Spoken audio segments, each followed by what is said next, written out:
அபார கருணா சிந்தும் ஞானதம் சாந்தரூபிணம் ஸ்ரீ சந்திரசேகரகுரும் பிரணமாமி முதான்வகம்.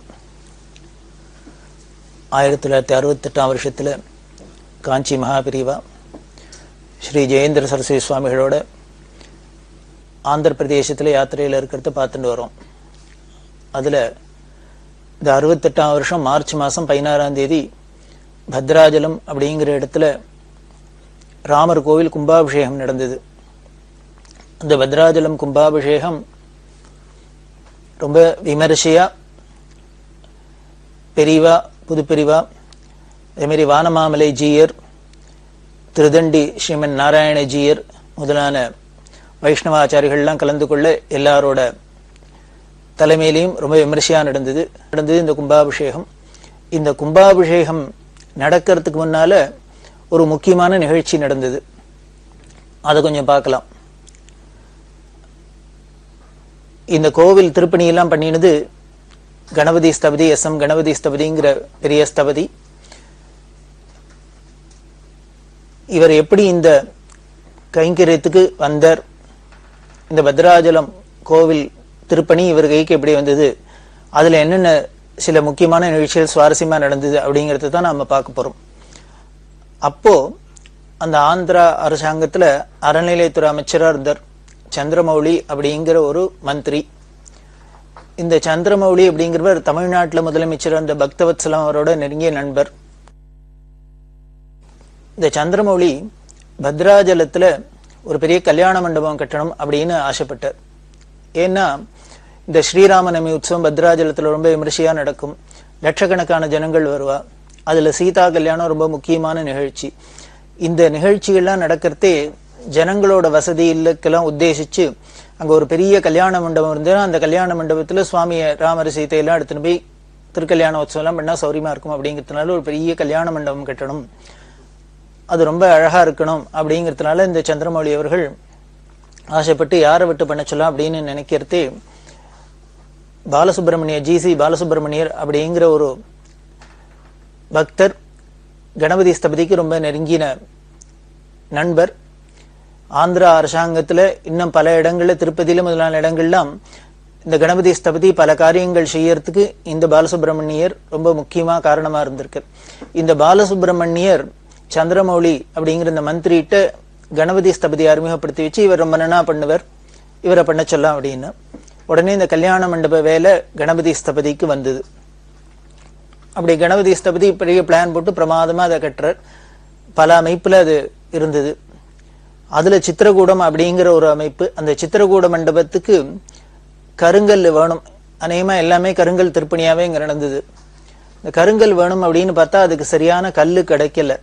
அப்படி கல்லு கிடைக்கல அப்படிங்கிறது ஒரு நாளைக்கு இந்த கணபதி ஸ்தபதிக்கு சொப்பனம் வந்தது, கல்லு கிடைச்சுட்டாப்பல.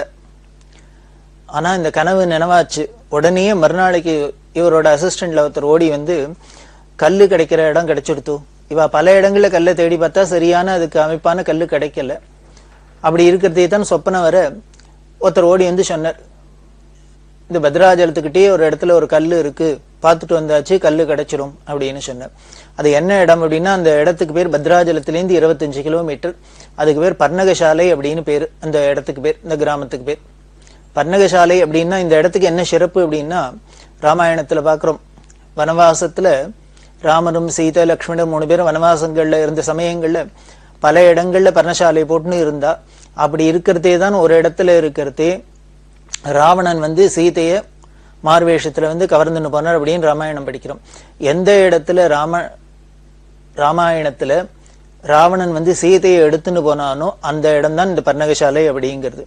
அந்த பர்ணகசாலை பத்ராஜலத்திலிருந்து 25 கிலோமீட்டர் இருக்கு. அங்க மலையெல்லாம் இருக்கு, அங்க நல்ல கல்லெல்லாம் இருக்கு அப்படின்னு சொல்ல கணபதி ஸ்தபதி சந்தோஷமா அங்க போய் பார்க்க அதுக்கு வேண்டிய கல்லெல்லாம் கிடைச்சது. அப்புறம் இந்த மண்டப திருப்பணி நன்னா நடந்து பிரமாதமா ஆயிடுத்து. இந்த கல்யாண மண்டபம் பூர்த்தியாச்சு. அப்போ இந்த பத்ராஜலம் கோவில்ல இருக்கிற அந்த அர்ச்சகர்கள்லாம் என்ன பண்ணினா இந்த மந்திரிகிட்ட சொன்னா, இவ்வளவு பிரமாதமா கல்யாண மண்டபம் எல்லாம் கட்டி எல்லாம் திருப்பணி எல்லாம் பண்ணிருக்கு, ஆனா இந்த ராமர் கோவில் ரொம்ப பழசா இருக்கு, அதுவும் கர்ப்ப கிரகத்துக்குள்ள மழை பெஞ்சதுன்னா தண்ணி எல்லாம் ஒழுகிறது, எலி தொல்லையெல்லாம் ஜாஸ்தியா இருக்கு, ஒரு சாமானம் வைக்க முடியல, அதனால இதையும் ஒரு திருப்பணி பண்ணி சிறப்பா இதுக்கு ஒரு கும்பாபிஷேகம் பண்ணி கொடுத்துட்டா ரொம்ப சந்தோஷமா இருக்கும் அப்படின்னு இந்த பூஜகர்கள்லாம் இந்த மந்திரிகிட்ட சொல்ல, உடனே மந்திரி சந்தோஷமா கோவில் திருப்பணியும் பண்ணிடலாம் அப்படின்னு சொல்லி உடனே கணபதி ஸ்தபதிட்ட சொன்னார், அந்த வேலையை நீங்க தான் எடுத்துக்கணும், பண்ணணும், இந்த கோவிலை பழையபடி ரெனோவேட் பண்ணணும் அப்படின்னு. இந்த கோவிலோ பெரிய பரம பக்தரான ராமதாஸ் அப்படிங்கிற பக்தர் கட்டினது அப்படின்னு முன்னமே பார்த்தோம். பத்ராஜல ராமதாஸ் கட்டினது இந்த ராமர் கோவில். அதுக்கு முன்னாலேயே இருந்தது, அவரும் திருப்பணி பண்ணியிருந்தது. அந்த கோவிலை கட்டணும் அப்படின்னு பிளான் போடுங்க அப்படின்னா கணபதி ஸ்தபதி பிளான் போட்டார். அது 3 நிலையில உள்ள ஒரு விமானத்தோட கர்ப்ப கிரகம், அர்த்த மண்டபம், இந்த முன்னால முகமண்டபம் இதெல்லாம் வச்சு பிரமாதமா கட்டிடணும் அப்படின்னுட்டு. ஏன்னா முன்னால சின்ன கோவிலா இருந்தது. இத முழுக்க கருங்கல் திருப்பணியாவே பண்ணிடணும் அப்படின்னு அவ தீர்மானம் பண்ணி இதுக்கு பிளான் எல்லாம் போட்டா. இப்படி பிளான் எல்லாம் போட்டு வேலையை ஆரம்பிக்கலாங்கிறதே ஒரு பெரிய பிரச்சனை வந்துடுத்து. என்னன்னா, சில பேர் எல்லாரும் சேர்ந்து, அதாவது இந்த மந்திரிக்கு சில பிடிக்காதவாள்லாம் இருப்பாளே, அவள்லாம் சேர்ந்துட்டு இந்த பத்ராஜல ராமதாஸ் கட்டின கோவில்ல திருப்பணி பண்ணி இந்த சந்திரமௌலிங்கிற மந்திரி நல்ல பேர் வாங்கிட்டு இவர் பேர் வாங்கிக்கிறதுக்கு பாக்குற, அதனால இது பண்ணக்கூடாது, ஒரு பெரிய மகான் கட்டின கோவில், அதை போய் யாரும் அதுல கை வச்சு ரிப்பேர் பண்ணக்கூடாது, அப்படி இப்படின்லாம் எல்லாரும் ஒரே அமக்களமா ஆயிடுத்து. இத மாதிரி பல எதிர்ப்புகள்லாம் வர அந்த மந்திரி என்ன பண்ணினார், இல்ல நல்ல காரியம் தான் பண்றான், எந்த ஒரு நல்ல காரியத்துக்கும் எதிர்ப்பு வரத்தான் வரும், பாராட்டத்துக்கு 10 பேர் இருப்பா, அதை எதிர்க்கிறதுக்கு 10 பேர் இருப்பா, இருந்தாலும் நம்ம இதை செய்யணும், ஏன்னா அந்த பூஜகர்கள்லாம் ரொம்ப சிரமப்படுறா, கஷ்டப்பட்டு வா சொல்றதுனால நம்ம இதை சரி பண்ணணும் அப்படின்னு சொல்லிட்டு தைரியமா அதுக்கு ஸ்தபதியை விட்டு பிளான் எல்லாம் போட சொல்லி எல்லாம் பண்ணினார். அப்படி பண்றதே அந்த அளவுல ஒரு பிரச்சனை வந்தது. அந்த முதல்ல இருந்த அந்த கர்ப்ப கிரகம் 7க்கு 7 அளவுல இருந்தது. 7 அடிக்கு 7 அடி அப்படிங்கிறாப்புல. அப்படின்னா பாத்துக்கோ எவ்வளவு சின்னதா இருந்திருக்கலாம் அப்படின்னு.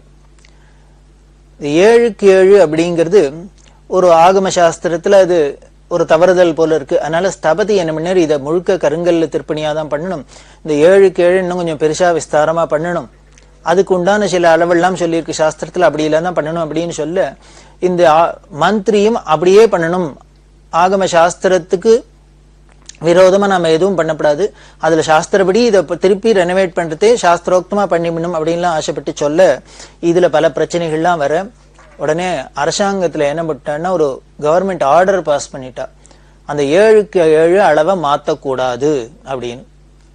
ராமதாஸ் கட்டி இருக்கார், அதனால அந்த அளவை மாத்தக்கூடாது அப்படின்னு. ஆனா இந்த சிற்பிக்கோ இல்ல இந்த மந்திரிக்கோ இவாளுக்கெல்லாம் இதுல உடன்பாடு இல்லை.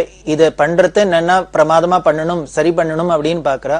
ஆனா பல எதிர்ப்பு இருக்கு, அதுக்கேற்றப்பல அரசாங்க ஆணையம் இருக்கு. இப்படி குழம்பின்னு இருக்கிறதே இந்த வேலை அப்படியே தடைபட்டு நிக்கிறது. அந்த சமயத்துல என்னன்னா பெரியவாள்கிட்ட கேட்கலாம், காஞ்சி பெரியவர்கிட்ட போய் கேட்கறது, அவர் என்ன சொல்றாரோ அப்படி பண்றது அப்படிங்கிறதுனால ஒரு தீர்மானத்துக்கு வந்து பெரியவாள்கிட்ட வந்து கேட்டா. பெரியவா என்ன சொல்லிட்டான்னா, ராமதாஸ் வச்ச அளவை மாத்தக்கூடாது அப்படின்னு பெரியவாளும் இதே தீர்ப்பு சொல்லிட்டா. இதே தீர்ப்பு சொன்னா இவாளுக்கெல்லாம் அதுல சொரத்து இல்லாத படுத்து, என்ன பெரியவாளும் இதையே சொல்றாளே அப்படின்னு விட்டு அப்படி யோஜனை பண்றதே என்ன பண்ணா, அந்த மந்திரி சொன்னார், ஸ்தபதிட்டு நீங்க முதல்ல கோவிலை இடிச்சிடுங்க, பழைய கோவிலை இடிச்சாதான் இப்ப அடுத்தது புது கோவில் கட்டியே ஆகணுங்கிற ஒரு தீர்மானத்துல ஒரு நெசசிட்டியில எல்லாரும் ஒத்துப்பா, இல்லையா இந்த எதிர்ப்பு இருந்துதான் இருக்கும் அப்படின்னு சொல்ல இவ என்ன பண்ணிட்டா, அதிரடியா கோவில் இடிச்சாச்சு, பழைய கோவில் இடிச்சாச்சு. அந்த மூல விக்கிரகமா இருந்த ராமருக்கு ஒரு மரப்பெட்டி போட்டு அதுல பாதுகாப்பா வச்சு அதுல தினம் தரிசனத்துக்கு அந்தந்த காலத்துல நைவேத்தியம் பண்றது இது மாதிரிலாம் வச்சிருந்தா. அதுக்கப்புறம் பாலாலயம் பண்ண சொல்லி இந்த கோவிலை இடிச்சு எல்லாம் எடுத்தாச்சு. எடுத்தா இன்னும் எதிர்ப்பு ஜாஸ்தி ஆயிடுது. இது மாதிரி ஒரு சந்தர்ப்பத்துல முதலமைச்சர் பிரம்மானந்த ரெட்டி அவரோட தலைமையில அவரோட அலுவலகத்துல எல்லாரையும் கூப்பிட்டு ஒரு மீட்டிங்க்கு ஏற்பாடு பண்ணியிருந்தா. இந்த மீட்டிங்க்கு கணபதி ஸ்தபதியும் போயிருக்காரு. இதுக்கு உண்டான இப்ப புதுசா போட்டிருக்க வரைபடம் எல்லாத்தையும் எடுத்துன்னு போய் எல்லாம் பண்ணியிருக்கு. அங்க மீட்டிங்ல பேசிண்டே இருக்கிறதே எல்லாரும் திருப்பி திருப்பி இதே இருக்கு, பண்ணக்கூடாது, மாத்தக்கூடாது, மாத்தலாம், மாத்தக்கூடாது, மாத்தணும் அப்படின்னு. அதாவது ஒருத்தருக்கு ஒருத்தர் ஒத்தே போகல. மாத்தக்கூடாதுன்னு ஒரு கட்சி, இந்த அளவை மாத்தக்கூடாதுன்னு மாத்தணும்னு ஒரு கட்சி, இப்படியே இருந்ததுனால இழுபழியா இருக்கிறதே சிஎம் பார்த்தர். அவருக்கு என்ன பண்றதுன்னு தெரியல. அப்ப கணபதி ஸ்தபதி என்ன பண்ணிட்டார், கொஞ்சம் அவருக்கு பொறுமையா போயிடுத்து, என்ன திருப்பி திருப்பி இதே அரைச்சமாவே அரைச்சுட்டாப்புல இதே பேச்சிலே இருக்கு. உடனே என்ன பண்ணார், நேர சிஎம் கிட்ட போனார், உங்களுக்கு ராமர் முக்கியமா, ராமர் கோவில் முக்கியமா அப்படின்னு கேட்டு. ஏன்னா ராமரையோ இப்ப கோவில இடிச்சாச்சு, அந்த இடத்துல இப்ப ராமர் நித்திய பூஜை இல்லாத இருக்கார், பாலாலயம் பண்ணி வச்சிருக்கு. அதனால கூடிய சீக்கிரம் இந்த ஆலயத்தை நாம கட்டி கும்பாபிஷேகம் பண்ணி ராமருக்கு நித்திய பூஜை பண்றதுதான் பார்க்கணுமே வழிய இப்ப இந்த அளவு சரியா அதுவா இதுவான்னு இதுல போய் ஒரு பிரச்சனையில இருக்கு. அதனால உங்களுக்கு ராமர் முக்கியமா கோவில் முக்கியமா அப்படின்னு சிஎம் கேட்டோன்னு எல்லாரும் பயந்து போயிட்டா. என்ன இவ்வளவு தைரியமா இவர் போய் ஒரு முதலமைச்சர்கிட்ட பேசுறாரு அப்படின்னு. காரணம், இந்த பிரம்மானந்த ரெட்டிட்ட ஸ்தபதிக்கு ரொம்ப ஒரு அந்யோன்யமான நெருக்கமான உறவு இருந்ததுதான் காரணம், நட்பு இருந்தது காரணம். உடனே சிஎம் சிரிச்சினர். அப்போ நிதி அமைச்சரா இருந்தார் சென்னாரெட்டி. உடனே சென்னாரெட்டியை கூப்பிட அப்படின்னு பினான்ஸ் மினிஸ்டர் வந்தார். வந்தோடனே சிஎம் அவர்கிட்ட சொல்றார், ஸ்தபதி கேட்கிறார், இந்த சென்னாரெட்டிக்கும் கணபதி ஸ்தபதி ரொம்ப நெருக்கமானவர், நண்பர் தான். ஸ்தபதி கேட்கிறார், ராமர் முக்கியமா கோவில் முக்கியமானு கேட்கிறார். இப்ப என்ன தீர்மானம் பண்ண போறது நீங்க சொல்லுங்க அப்படின்னு. உடனே சென்னாரெட்டி சொன்னார், இது மத சம்பந்தமான விஷயம், ஒரு சாஸ்திர சம்பந்தமான விஷயம். அதுல நாம என்னத்தை தீர்ப்பு சொல்றதுக்கு இருக்கு?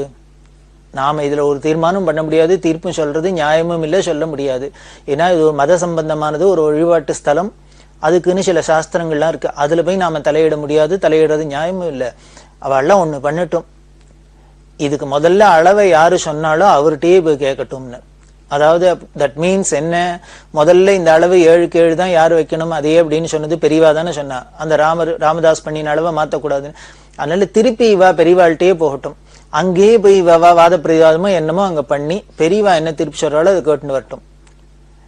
இதெல்லாம் இது மாதிரி சாஸ்திர சம்பந்தமான விஷயங்கள், மத சம்பந்தமான விஷயங்களுக்கெல்லாம் அவர் தான் ஜெகத்குரு, அவர் தான் இதுக்கு சரியான தீர்ப்பு சொல்லணும், அதுதான் அங்க அத்தாரிட்டியானால அவர்கிட்டயே போகட்டும் அப்படின்னு.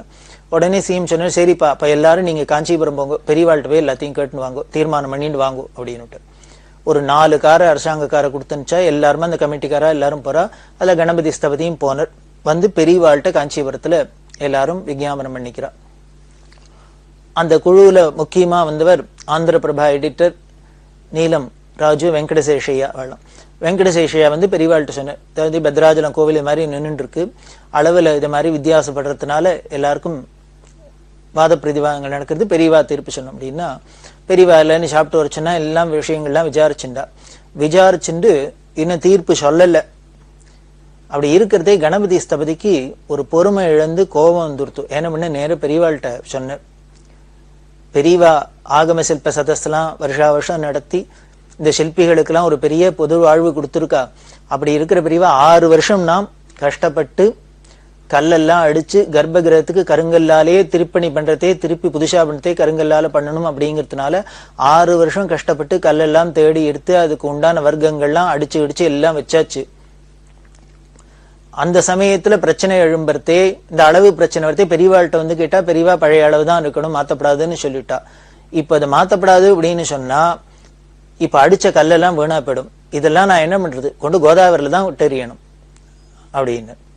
அதுக்கு மேல அதுக்கு சாஸ்திர விரோதமா இருக்கு. இப்ப பண்றதே புதுசா பண்றதே சாஸ்திரோக்தமா பண்ணணும்ங்கிறதுனாலதான் ஆகம சாஸ்திரப்படி பண்ணணும்னு தான் பண்ணிருக்கு. இப்ப பெரியவா இதுக்கெல்லாம் ஒத்துக்கலைன்னா அடிச்ச கல்லெல்லாம் வேணும், அதையும் தூக்கி கோதாவரில போட வேண்டியதான். இப்ப இந்த ஆகம சாஸ்திரத்தையும் கொண்டு கோதாவரில தான் விசர்ஜனம் பண்ணணும் அப்படின்னு உணர்ச்சி வசப்பட்டு கோபமா பேசின. பெரியவா அண்ணே சிரிச்சுட்டே காதுல வாங்கிட்டு அதுக்கப்புறம் இந்த விஸ்வகர்மால என்ன சொல்லியிருக்கு அப்படிங்கறதெல்லாம் எடுத்து சொல்லி எல்லாத்தையும் கேட்டுண்டு அப்புறம் இவா சொன்னபடி ஒரு வழியா காம்ப்ரமைஸ் பண்ணி அதை அளவை தீர்மானம் பண்ணிண்டா.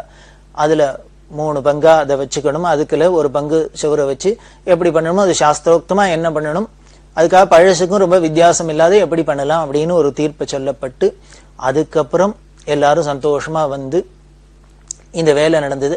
அப்போ இந்த தீர்ப்பு சொல்றதே ஸ்தபதி கேட்டுண்டர் பெரியவாள்கிட்ட, நாங்க எல்லாம் பண்ணி கட்டுறோம், ஆனா இது கும்பாபிஷேகம் பண்றதுக்கு பெரியவா வந்து கும்பாபிஷேகம் நடத்தி வைக்கணும் அப்படின்னு ஸ்தபதி அப்ப கேட்டதுனால்தான் இப்ப 68ஆம் வருஷம் மார்ச் மாசம் 16ஆம் தேதி கும்பாபிஷேகம் நடக்கிறது. பெரியவா வந்து கும்பாபிஷேகத்துல கலந்துட்டா.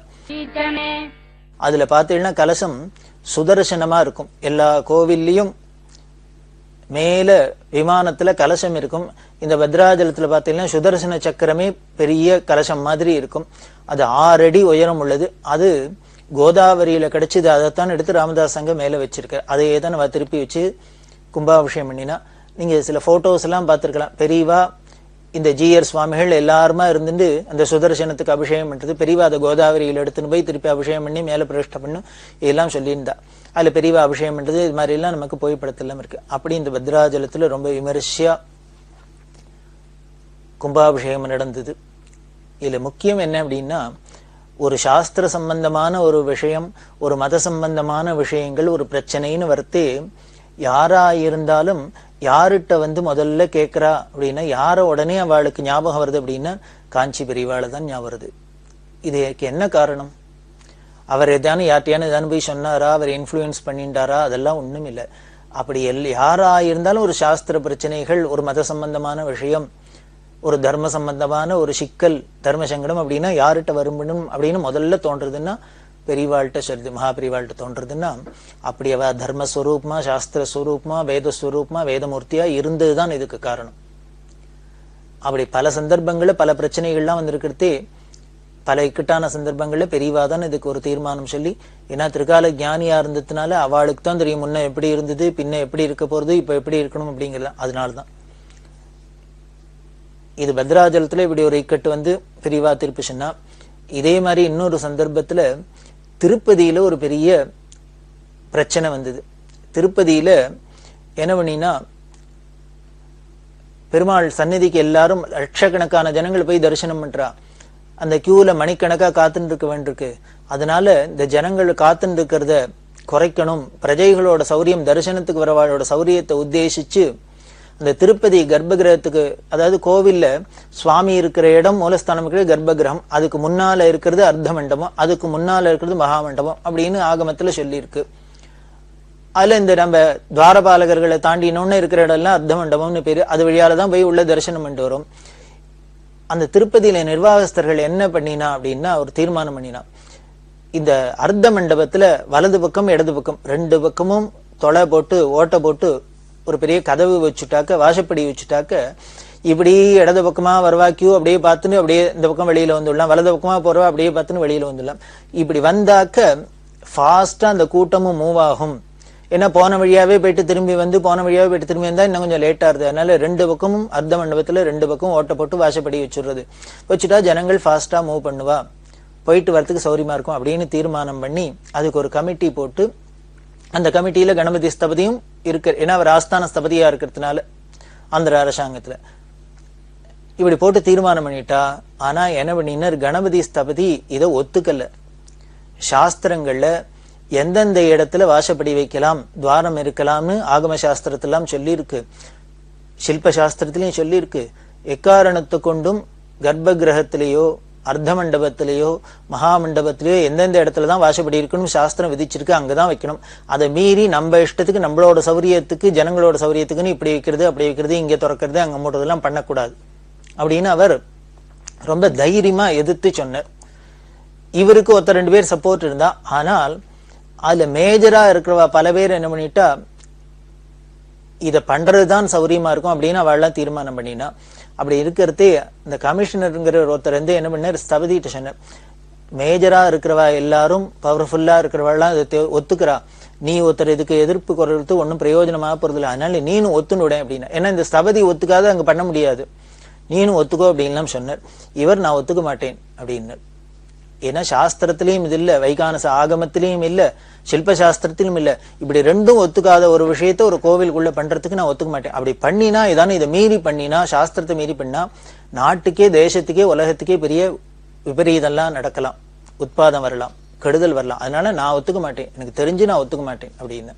அப்படி இருக்கிறதே இந்த சாஸ்திரத்துல, எந்த சாஸ்திரத்துல இதுக்கெல்லாம் பிரமாணம் இருக்கு அதெல்லாம் அப்படின்னு கேட்கறதே, அந்த கமிட்டியில இருந்த இன்னொருத்தர் அவர் என்ன பண்ணினார், அவர் அங்க இருக்கிற கைங்கரியம் பண்றவர் ஒரு பண்டிதர், அவர் என்ன சொன்னார், யோ உனக்கு இப்ப சாஸ்திரத்தெல்லாம் பத்தி நாங்க சொல்ல வேண்டிய அவசியம் இல்லை, நீ வெறும் ஸ்தபதி தான், வெறும் கல்லடிச்சு கொடுக்க வேண்டியதான் உன் வேலை, அதுக்கு மேல நீ வேற ஒன்னும் சொல்லாது, நிறுத்திக்கோ அப்படின்னு. ஸ்தபதிக்கு ரோசம் வந்துட்டு உடனே அவர் என்ன பண்ண, திருப்பி கேத்தினார், இது மாதிரி என்ன அப்படி தூக்கி எறிஞ்சு பேசாதீங்க, கல்லடிச்சு கொடுக்கறதுதான் என் வேலை மட்டும் சொல்லாதீங்க, நான் அடிச்சு கொடுக்கறக்குள்ளதான் நீங்களாம் தினம் அலம்பி வயிற்ற கழுவிக்கிறாள், அதை ஞாபகம் வச்சுக்கோ அப்படின்னு.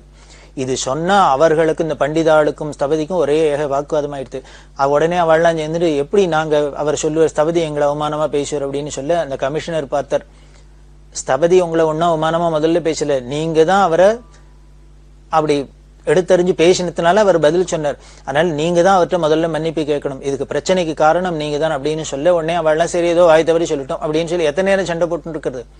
ஒரு வழியா சமாதானத்துக்கு வந்தா. இது மனசை ரொம்ப வருத்தப்படுத்தியது ஸ்தபதிக்கு. அதனால என்ன பண்ண, நிம்மதிக்காக சாந்தி வேணுங்கிறதுக்காக கிளம்பி பெரியவாள்கிட்ட வந்துட்டு, பெரியவாள்கிட்ட வந்தாலோ இல்லையோ இவர் வந்து தரிசனத்துக்கு வரத்தையே பெரியவா உடனே என்ன பண்ணினா இவரை பார்த்தோன்னே அப்படின்னு காமிச்சா, நாமத்தை காமிச்சு இடிக்க போறியான்னு, அதாவது பெருமாள் கோவில் இடிக்க போறியான்னு. உடனே இவர் அழுதுண்டே சொன்னார். அது மாதிரி அவள்லாம் தீர்மானம் பண்ணிக்கா, நான் ஒருத்தன் சொல்றது எடுபட மாட்டேங்கிறது, என்ன பண்றதுன்னு தெரியல, இது மாதிரிலாம் பண்ணினா சாஸ்திர விரோதம் ஆகம விரோதம், பெரியவா தான் இதுக்கு ஒரு காப்பாத்தணும் அனுகிரகம் பண்ணணும் அப்படின்னு பெரியவா ஸ்தபதிக்கு ஆறுதல் சொல்லி தைரியம் சொல்லி, கவலைப்படாத, நீ தர்மத்தை தானே நினைக்கிற, நல்லது தானே சொல்ற, அதனால உன் மனசுபடியே நடக்கும் போ, சத்தியமேவ ஜெயத்தை அதானே சொல்றது வேதம், அதனால என்னைக்கும் வாய்மையே வெல்லும், கவலைப்படாத, நீ போ மனசுபடியே நடக்கும் அப்படின்னு இவர் சொன்னார். பெரியவா எனக்கு என்னமோ தைரியம் சொல்றான், ஆனா இங்க இப்போ மிஷின்லாம் கொண்டு வந்து இடிக்கிறதுக்கு எல்லாம் ஏற்பாடெல்லாம் ஆயின்னு இருக்கு, எனக்கு என்னமோ இது நிற்கும்னு தோணல அப்படின்னு. கவலைப்படாத, நீ நினைச்சபடியே நடக்கும், சுவாமி இருக்கார், பெருமாள் இருக்க, நீ போயிட்டு தைரியமா வீட்டுக்கு போ அப்படின்னு. இவர் உடனே திருப்பி ஹைதராபாத் வந்துட்டு, ஹைதராபாத் வந்தாலும் நில கொள்ளல, என்ன பண்ண இவரையும் மரியாதை, இவருக்கு ரொம்ப நெருங்கின நண்பர் முதலமைச்சர் பிரம்மானந்த ரெட்டின்னு சொல்லலையா, அவர் வீட்டுக்கு காலங்காலத்தாலே எந்தின்னு தூக்கத்துல இருந்தவர் வெடிகாலத்தாலே எந்தின்னு போயிட்டார்.